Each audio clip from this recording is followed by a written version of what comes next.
Big boss Telugu season 8 అయితే తొలివారం విజయవంతంగా పూర్తి చేసుకుంది. తొలివారానికి సంబంధించి ఒక కంటెస్టెంట్ అయితే హౌస్ నుంచి ఎలిమినేట్ అయి బయటకు వచ్చేసింది. అంటే ఫస్ట్ వీక్లో మొత్తం 6 అయితే నామినేషన్స్లో ఉన్నారు. ఆ 6లో నుంచి బెజవాడ బేబక్క అయితే ఎలిమినేట్ అయి హౌస్ నుంచి బయటకు వచ్చేసింది అనమాట. అయితే బెజవాడ బేబక్క హౌస్ నుంచి ఎందుకు బయటకు వచ్చేసింది అంటే ఆమె కంటే తక్కువ పర్ఫార్మెన్స్ చేసేవాళ్ళు హౌస్లో ఎవరు లేరా అంటే లేరనే చెప్పాలి. ఎందుకంటే ఇప్పుడు మనం ఓవరాల్గా మనం బెజవాడ బేబక్క ఎలిమినేషన్కి సంబంధించిన కారణాల గురించి అయితే మనం మాట్లాడుకుంటే చాలానే కారణాలు ఉన్నాయని చెప్పాలి. ఎందుకంటే బెజవాడ బేబక్కకి కొత్తగా మనుషులతో ఎలా కలిసిపోవాలి, మనుషులతో ఎలా ఉండాలి, ఎదుటి వ్యక్తిని ఎలా ఎంటర్టైన్ చేయాలి అని ప్రత్యేకంగా చెప్పాల్సిన అవసరం లేదు. ఎందుకంటే ఆమె స్వతహాగా సింగరు అలాగే యాంకరింగ్ కూడా చేస్తుంది. యూఎస్కి ఏదో మరి చెప్పింది కదా, విజయవాడ కోదాడ బస్సు ఎట్లయితే తిరుగుతూ ఉంటుందో ఆమె అట్లాగా యూఎస్ వెళ్ళేసి వస్తూ ఉంటుందన్నమాట ప్రోగ్రామ్స్కి సంబంధించి. సో ప్రోగ్రామ్స్ ఇవన్నీ పరంగా చూసుకున్నట్టయితే మంచి ఎంటర్టైనర్. కానీ ఆమె ఎలిమినేట్ అవ్వడానికి ప్రధాన కారణం ఏంటంటే నెగ్లిజెన్స్ అని కూడా చెప్పాలి. ఎందుకంటే బిగ్ బాస్ హౌస్లో ప్రతిరోజు ప్రతి గంట ప్రతి నిమిషం కూడా ఇంపార్టెంట్ అని తెలుసుకోవాలి. కానీ ఎందుకో బెజవాడ బేబక్క కొంచెం నేనెందుకు ఎలిమినేట్ అవుతానులే, లేకపోతే ఇంకా 4 రోజులు ఆగిన తర్వాత మనం ఆట చూపిద్దాం, మనం ఏంటో చూపిద్దాం, మన ప్రతాపం చూపిద్దాం, ఇట్లాంటి అనుకున్నట్లుగా కనిపించింది. అదే ఫస్ట్ నుంచి కూడా అదే కనబడుతుందన్నమాట. ఇంకొకటి ఏంటంటే తనని తాను డిఫెండ్ చేసుకోలేకపోవడం హౌస్లో.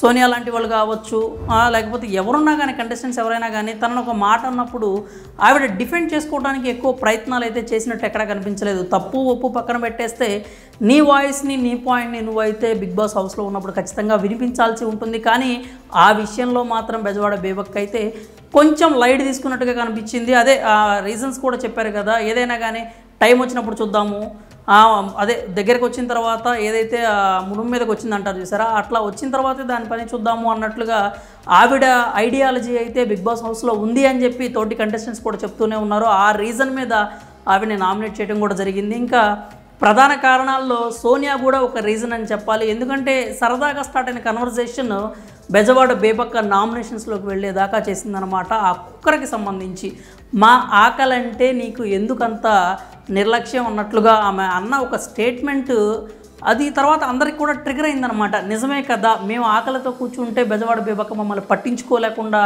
వదిలేసి ఆమె ఆ కుక్కర్ మీద నెట్టేసి కూర్చుంది కదా అని చెప్పి వీళ్ళైతే ఒక రీజన్స్ అయితే చూపించారనమాట. దానివల్ల కూడా ఎక్కువ నామినేషన్స్ అయితే పడ్డాయి. ఒక్కళ్ళో ఇద్దరు తప్పితే మిగతా వాళ్ళందరూ కూడా నామినేట్ చేసిన వాళ్ళు 6 ఓట్లు కూడా అదే రీజన్, కుక్కర్ రీజన్తోనే చెప్పారు. ఇంకొకటి ఏంటంటే కుకింగ్కి సంబంధించి ఇండివిజువల్ కుకింగ్ వద్దు అని చెప్పడం కూడా ఆవిడకి చాలా పెద్ద మైనస్ అయిందనే చెప్పాలి. ఎవరైతే నబీల్ కావచ్చు, లేకపోతే అభయ్ కావచ్చు, సీత కావచ్చు, వీళ్ళందరూ కూడా మేము ఇండివిజువల్గా వండుకుంటాము అంటే వద్దు అని చెప్పారంటే కారం ఎక్కువ ఉన్నా కానీ మీరు అదే కూర తినండి, లేకపోతే కడుపు మార్చుకోండి అన్నట్లుగా ఆవిడ ప్రవర్తన అయితే అక్కడ కనిపించింది. ఆ ప్రవర్తనకి కారణం నిఖిల్ అనే విషయం చాలా ఆలస్యంగా బయటకు వచ్చిందనమాట. ఈవిడ ఆ విషయాన్ని కూడా ఎక్కువ ఆడియన్స్లోకి తీసుకెళ్ళలేకపోయింది.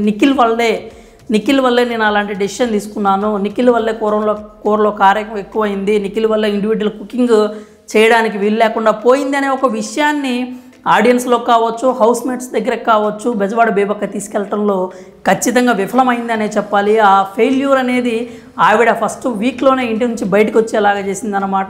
ఇంతేకాకుండా చిన్న చిన్న గొడవలను కూడా ఆమె వాయిస్ని వినిపించలేకపోయింది. పృథ్వీ ఒక రీజన్ చెప్పాడనమాట. ఏదంటే అవతల వ్యక్తి స్ట్రాంగ్ అని ఈవిడ ఒప్పుకోవడము, అలాగే నాకంటే నిఖిల్కి లీడర్షిప్ క్వాలిటీస్ ఎక్కువ ఉంటాయని కొన్ని స్టేట్మెంట్స్ని పృథ్వీ కోట్ చేశాడు. చాలా మంచి పాయింట్స్ అయితే చెప్పాడనమాట. పృథ్వీ అలాంటి పాయింట్స్ చెప్పినా కూడా బెజవాడ బేబక్క అయితే అర్థం చేసుకోలేకపోయింది. హౌస్లో ఉన్నప్పుడు నేను 2 డేస్ తర్వాత ఎవరిని ఫాలో అవ్వటం మానేశాను, నా ఇండివిజువాలిటీ నేను చూపించాలి అని అనుకున్నాను అని చెప్పింది. కానీ అది ఓన్లీ మాటల వరకే పరిమితమైనట్టుగా కనిపించింది. హౌస్లో మాత్రం ఎక్కడా కూడా బెజవాడ బేబక్క ఇండివిజువల్గా ఆమె ఆట ఆడింది అనేదైతే ఎక్కడ కనిపించలేదు. అలాగే ఎంటర్టైన్మెంట్ పరంగా చూసుకున్నా కానీ పెద్ద ఎంటర్టైన్మెంట్ ఇచ్చినట్టు కూడా ఎక్కడ కనపడలేదు. స్టేజ్ మీద చెప్పిన మాటలకి హౌస్లోకి వెళ్ళిన తర్వాత ఆవిడ చూపించినటువంటి ఏదైతే ఉందో ఆడిన ఆట తీరుకి అస్సలు పొంతన లేదనమాట.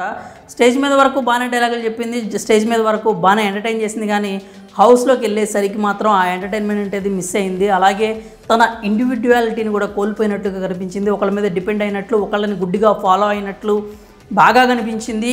ఈ కారణాల వల్లే మొత్తానికి బెజవాడ బేబక్క అయితే హౌస్ నుంచి బయటికి రావడం అయితే జరిగింది. బిగ్ బాస్ హౌస్లో ఫస్ట్ వీకే బెజవాడ బేబక్క బయటకు వచ్చేసింది. నిజానికి కాస్త కూస్త అంచనాలు అయితే ఉన్నాయి ఈవిడ మీద, బాగా పర్ఫామ్ చేస్తుంది, ఖచ్చితంగా ఎంటర్టైన్ చేస్తుంది అని చెప్పి. కానీ అవి మాత్రం ఒక వారానికే పరిమితం అయ్యాయి. అయితే చాలామంది ఎలిమినేషన్ ఉండదు ఫస్ట్ వీక్కి సంబంధించి, చీఫ్లకి ముగ్గురికి ఇమ్యూనిటీ ఇచ్చారు కదా, సో ఉండకపోవచ్చు అని చెప్పి అనుకున్నారు. కానీ ఎలిమినేషన్ అయితే జరిగిపోయింది, ఆమె బయటకు వచ్చేసింది. అలాగే బజ్లో ఆమె ఇంటర్వ్యూ కూడా ఇచ్చేసింది, దానికి సంబంధించిన ప్రోమో కూడా అందరూ చూశారు. అయితే బెజవాడ బేబక్క మళ్ళీ హౌస్లోకి తిరిగి రాదు అనడానికి లేదు. ఎందుకంటే ఈమెను బయటికి తీసుకొచ్చేసి ఈమె మీద వచ్చినటువంటి నెగిటివిటీ కావచ్చు, ఈమె వెనక జరిగింది కావచ్చు, మొత్తం ఆమె తెలుసుకున్న తర్వాత తిరిగి 5వ వారంలో హౌస్లోకి వైల్డ్ కార్డ్ ఎంట్రీగా పంపినా కూడా ఎలాంటి ఆశ్చర్యం కూడా మనం వ్యక్తం చేయాల్సిన అవసరం లేదు. ఎందుకంటే ఈసారి సీజన్ ట్విస్టులకి టర్నులకి లెక్కలేదు, అంటే హద్దే లేదు అన్నట్టుగా చెప్పుకొచ్చారు కదా. కాబట్టి ఆ టైప్లో ట్విస్ట్ ఏదైనా ప్లాన్ చేసినా కానీ మనం ఆశ్చర్యపోవాల్సిన